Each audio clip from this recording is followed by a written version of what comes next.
How are you guys? We'll discuss about BNSS। उसके हम महत्वपूर्ण सेक्शंस जो हैं वो देख रहे हैं, कोशिश करेंगे लगभग 10 चैप्टर्स और हम जो अध्याय 11 है उससे देखेंगे। कोशिश करेंगे अध्याय 20 तक जाएं, ठीक है। तो अध्याय जो 11 है इसके महत्वपूर्ण सेक्शंस देखेंगे और जिसमें मैं बताऊंगा डिटेल में पढ़ना है, यानी कि वो बहुत ही महत्वपूर्ण सेक्शन है और जो कह रहा हूँ कि सिर्फ पढ़ लीजिए तो वो ज़्यादा महत्वपूर्ण नहीं है, ठीक है। उसे डिटेल में भी मत पढ़िए और बस पढ़ लीजिए। मतलब मेरा कहने का मकसद ये है कि उसको पढ़ लीजिएगा, ठीक है, और अच्छी तरीके से दोहराइएगा भी। लेकिन जिसको मैं डिटेल में कह रहा हूँ उसको तो आप बिल्कुल बिल्कुल माइंड में छाप लीजिए, ये समझ लीजिएगा, ठीक है। तो जो धारा 148 है, सिविल बल के प्रयोग द्वारा जमाव को तितर बितर करना, ये बहुत इम्पोर्टेंट धारा है, ठीक है। इसको डिटेल में देख सकते हैं। धारा 149 जमाव को तितर बितर करने के लिए सशस्त्र बल का प्रयोग जो किया जाता है उसको भी अच्छे से पढ़ें, ठीक है। जमाव को तितर बितर करने की सशस्त्र बल की के कुछ अधिकारियों की शक्ति, इसको देख लें, अच्छा सेक्शन है। 151, 148, 49 और 50, 150 यानी के अधीन दिए गए कार्यों के लिए अभियोजन से संरक्षण धारा 151 में बताया गया है, ठीक है। न्यूसेंस जो है आप ये समझ लीजिए, धारा 152 है, इसको आपको डिटेल में पढ़ना है, ठीक है। इसको डिटेल में पढ़ना है, थोड़ा सा बड़ा सेक्शन है बट अच्छे से पढ़ लीजिएगा, इतना ही बड़ा नहीं है, ठीक है। तो धारा जो 152 है वो आपको अच्छे से पढ़नी है, बहुत ही डिटेल में पढ़ना है, ठीक है। स्थानीय अन्वेषण के लिए निर्देश देने और विशेषज्ञ की परीक्षा करने की मजिस्ट्रेट साहब की जो शक्ति है, धारा 158, इसको पढ़ लीजिएगा, ठीक है। धारा 161 पढ़ लें, धारा 162 पढ़ लें। मजिस्ट्रेट लोग न्यूसेंस की पुनरावृत्ति या उसे चालू रखने का प्रतिषेध कर सकता है, इसको पढ़ लें, धारा 162 ही है ये। और धारा 163 जो है इसको थोड़ा डिटेल में पढ़ें, ठीक है। इसको कैसे पढ़ना है, आपको डिटेल में पढ़ना है।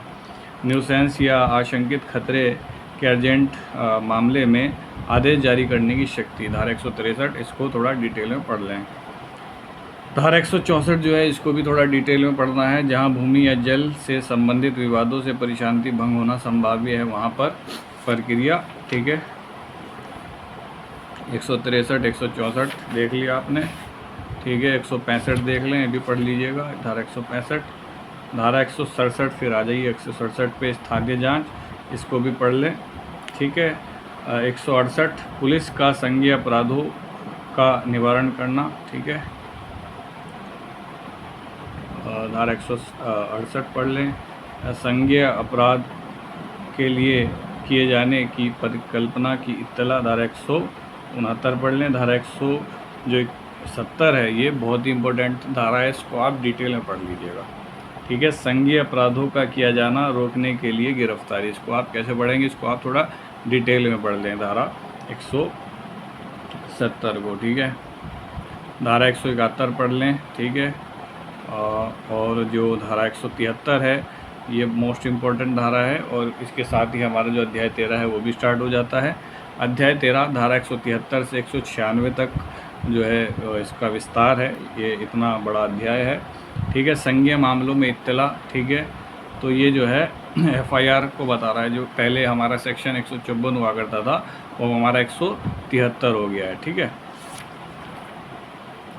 ओके, इसको देख लें। असंज्ञेय मामलों के बारे में सूचना और ऐसे मामलों का अन्वेषण, धारा 174, यानी कि धारा 173, धारा 174 दोनों FIR और NCR से रिलेटेड, ठीक है। NCR मतलब नॉन कॉग्निजेबल जो हमारा मामला बनता है, रिपोर्ट, ठीक है। 175 भी पढ़ लीजिए, ठीक है। लेकिन 173 और 174 जो है थोड़ा डिटेल में पढ़ लीजिएगा। फिर आपको पढ़ना है रिपोर्ट कैसी दी जाएगी, धारा 177। अन्वेषण या प्रारंभिक जांच करने की शक्ति, इसको पढ़ लें, 179, ठीक है। 179 साक्ष्यों की हाजिरी की अपेक्षा करने की पुलिस अधिकारी की शक्ति, ये पढ़ लें, ठीक है। धारा 180 को आपको डिटेल में पढ़ना है, जैसे 161 के बयान होते हैं, ठीक है। आपने पढ़ा होगा पहले CRPC में सीआरपीसी में 161 के बयान होते थे, उसी तरीके से अब वो जो है धारा चेंज हो गई है बीएनएसएस में, वो हो गई है धारा 180। ठीक है, पुलिस को किया गया कथन और उसका उपयोग, इसको भी डिटेल में पढ़ लें। धारा 180 और 181 को आपको थोड़ा डिटेल में देख लेना है। ठीक है, 183 को भी डिटेल में देखना है, क्योंकि ये जो है 164 वाले बयान जो मजिस्ट्रेट साहब के सामने हुआ करते थे, तो वो जो 164 धारा 164 थी सीआरपीसी की, वो अब धारा 183 हो गई है। क्या हो गई है? धारा 183 हो गई है।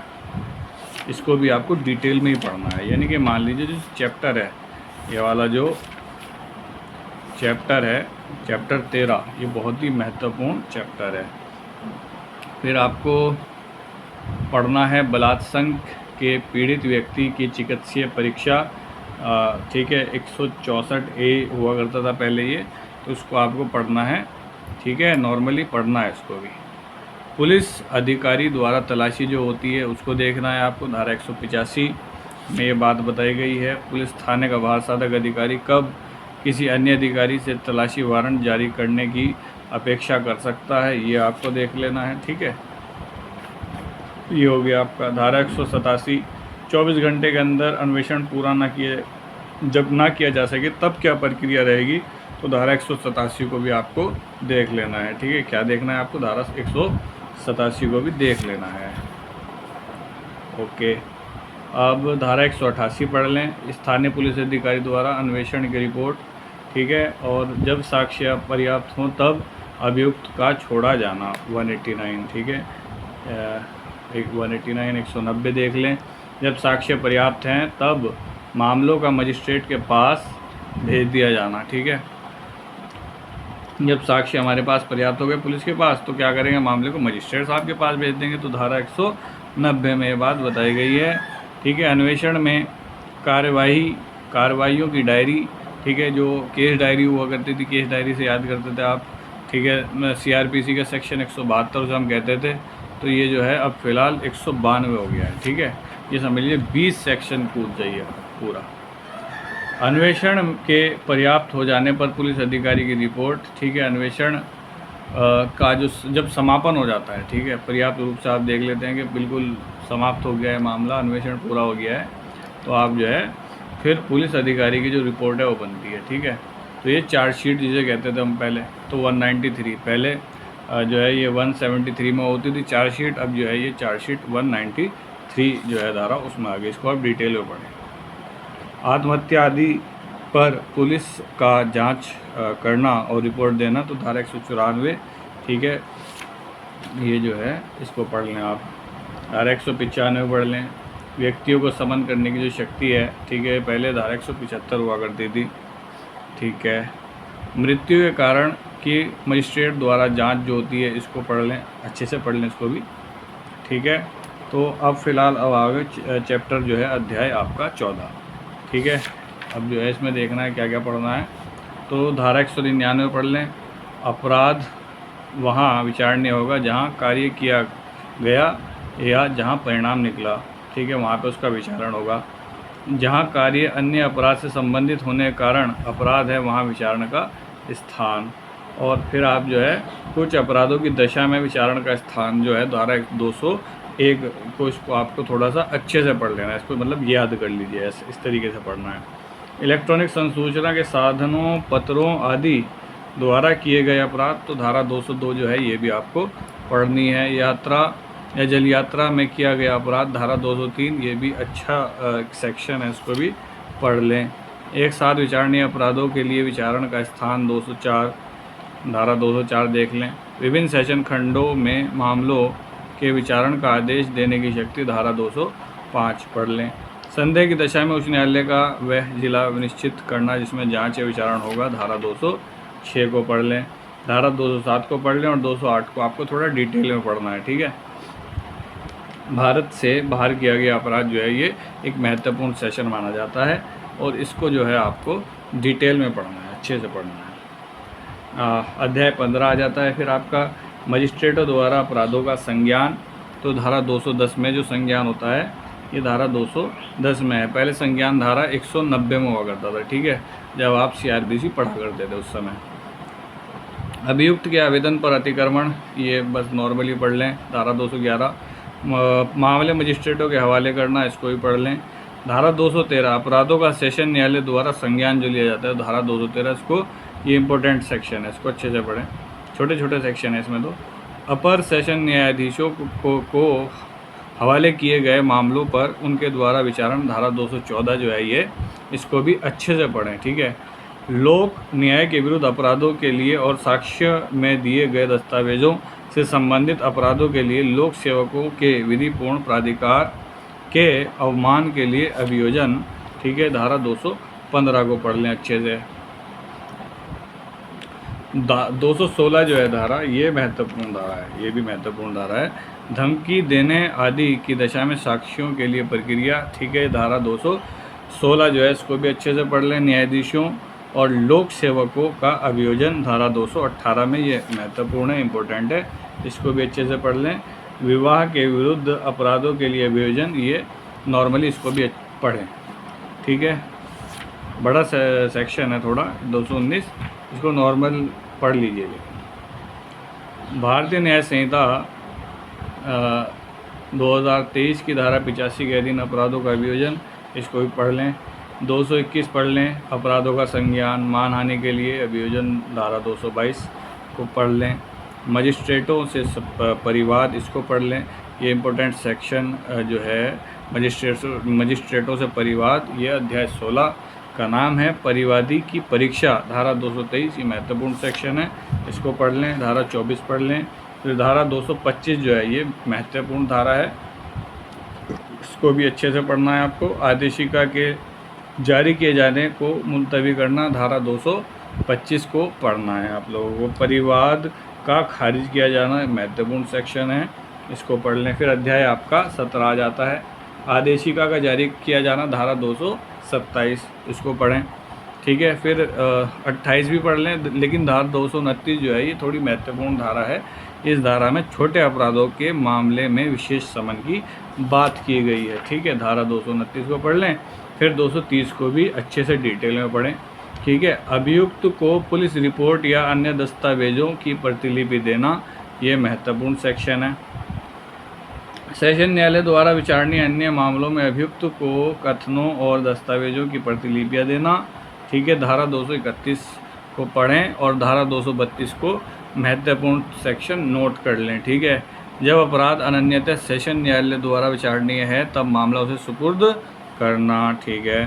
परिवाद वाले मामले में अनुसरण की जाने वाली प्रक्रिया और उसी अपराध के बारे में पुलिस अन्वेषण, धारा 233 में बताया गया है, ठीक है।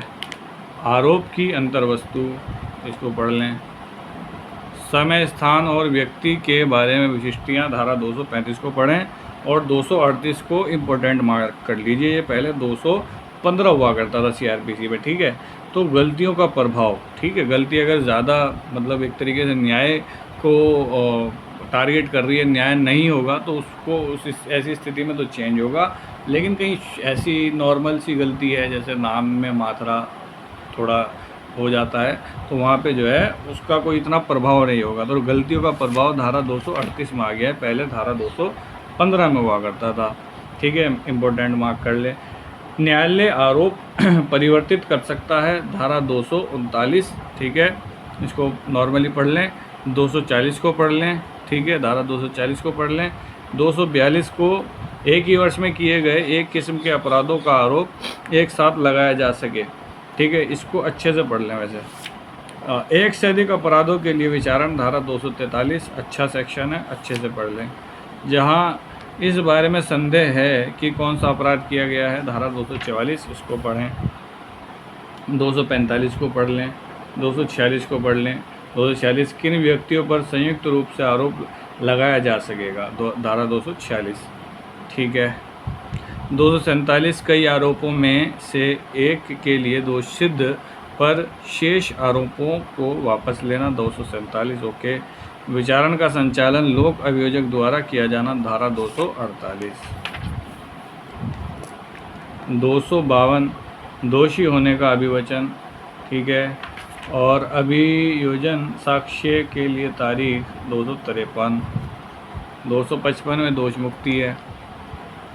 257 में बहस पूर्व दोष सिद्धि। 259 260 धारा 222 की धारा 2 के अधीन संस्थित मामलों में प्रक्रिया जो है वो धारा 260 में दी गई है।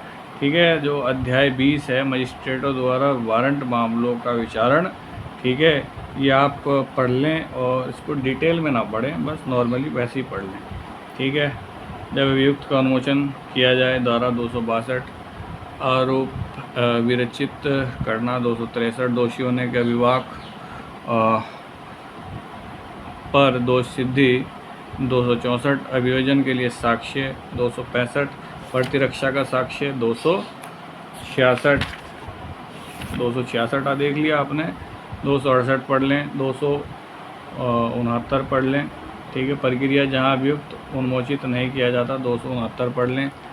ठीक है, फिर पढ़ लें आप प्रतिरक्षा का साक्ष्य और दोष मुक्ति या दोष सिद्धि। 271 270 और 271 ये पढ़ लें। परिवादी की अनुपस्थिति, इसको पढ़ लें 72 को। 272 को उचित कारण के बिना अभियोग के लिए प्रतिकर। 273 को पढ़ लें, लेकिन डिटेल में नहीं पढ़ना है। ठीक है, बस आप पढ़ लें इसको कुल मिलाकर। ठीक है, और अध्याय 21 से हम स्टार्ट कर लेंगे। अभी के लिए इतना ही। सुनने के लिए धन्यवाद। Thank you very much.